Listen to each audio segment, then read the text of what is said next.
If your shoulders are always rounded and no matter what you're doing, you can't get yourself nice and upright and stay tall, there is more to this than you realize. So let's explore this more in detail and see some of the exercises that are going to help you overcome this and manage this in a way that you can basically kill it before it gets worse. So why do the shoulders go forward? They go forward because you are giving them the reasons to fall forward. You're not having, it's not so much of a shoulder issue as it is most likely a rib cage issue. So you're stacking your rib cage not over top of your pelvis, and your neck is going forward, and the forward neck changes the pelvic positioning even if you're sitting, and that automatically signals the shoulder blades to roll forward, so you have this presentation. That's what's happening. So how do you fix that? Well, obviously we want to kill anything that allows this posture or feeds this posture. This could be your work environment, so it's important for your monitor to be higher, your laptop, your keyboard to be as wide as your shoulders, and for them to be in a proper position. I've done videos on proper ergonomics, which is available on my channel. Make sure you subscribe to the channel, turn the notification bell on, go to my playlist and look for the details of this. I don't want to make this video about that. Maybe we can find that video and put it at the end of this. I don't know if they can or not.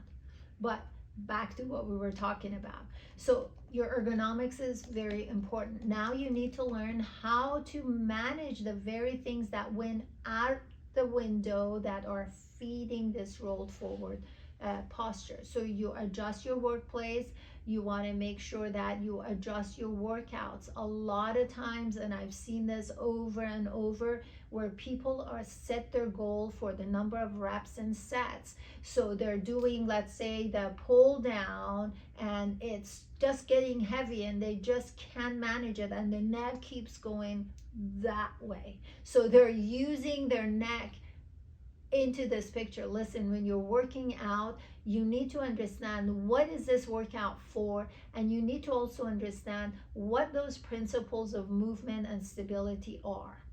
That's what this channel is all about. So if you're pulling your neck and you're cranking your neck forward to bring this weight down, as an example, you're doing it wrong, you're doing more damage than good.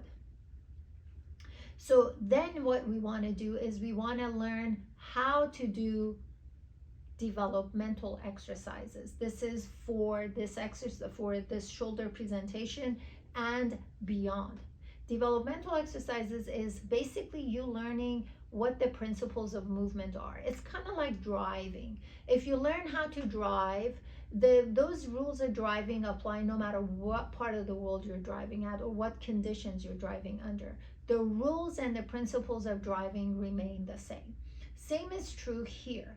Developmental exercises are what we all did, every single walking human being on the planet Earth has done to get themselves from a helpless infant stage to become running toddlers. No bands, no weights, no gyms, no guidance. That's because we're hardwired that way. So if this is what we use to stabilize ourselves, why don't we use the same ways to fix the problem that we've created and maintain those principles across all our activities? Kind of makes sense, right? So you want to start with biological breathing to get the mechanics down, to become good at it, and now you can up your game by adding more weights, etc. to it. Mechanics times frequency builds strength. Remember that. Now, when it comes to developmental exercises, we start with biological breathing. Biological breathing is not diaphragmatic breathing, because I've seen that done wrong. It is not belly breathing, because I've seen that wrong. If you don't know how that's done, we'll make sure we put it at the end of this video. But make sure you subscribe to the channel and turn on that bell notification, the notification bell, not bell notification, notification bell on, So you get notified of the videos that I put out. So back to what we need to do, some of the examples of what we need to do to kind of bring some of that stability into the profile of our movement. We want to start with biological breathing, and then we want to do what we all did as babies. These are beginning exercises. So we did this one exercise when we were about 3 months of age. So you lay down on your back with your curvature in your spine closed. You're breathing biologically. You're holding your legs up and you're holding your arms up without the pelvis rotating. Your head is elongated, your neck is elongated, and you tap the ground and you come back. Again, tap and come back. Your arms are not extended. They're nicely, your shoulder blades are kind of melting to the floor. You're just holding your arms up without the shoulder blade being lifted up. And you just learn to tap and come back, like so. Just staying in this position with your arms into a W will allow your pecs to stretch. So you're keeping your spine neutral, you're engaging your abdominals, which is 4 muscles, you're engaging your whole body, breathing biologically as you're stretching your pecs. This is what dynamic stretching is. I didn't go to the door and try to stretch my pecs that way because it's very easy for the rest of my body to try to give in to the exercise, to allow this pec stretching in the doorway to happen. This is not how we do it. So you stay there like so, and then you will hold your arms up and you do the arm tapping. Another area of your body that is definitely impacting the positioning of your shoulder for sure, and involves your rib cage positioning, is your serratus muscle. It's such an important muscle, and you really put this into work with when you were about 5 months old. So you're gonna lay down again with the spine closed, the gap closed, your legs are up in the air, and you hold the other arm up. So this arm, the one on the floor, that's serratus anterior, which is in my armpit, and it goes to about 9th rib down here, from all the way up to here. It gets activated as I come towards the camera.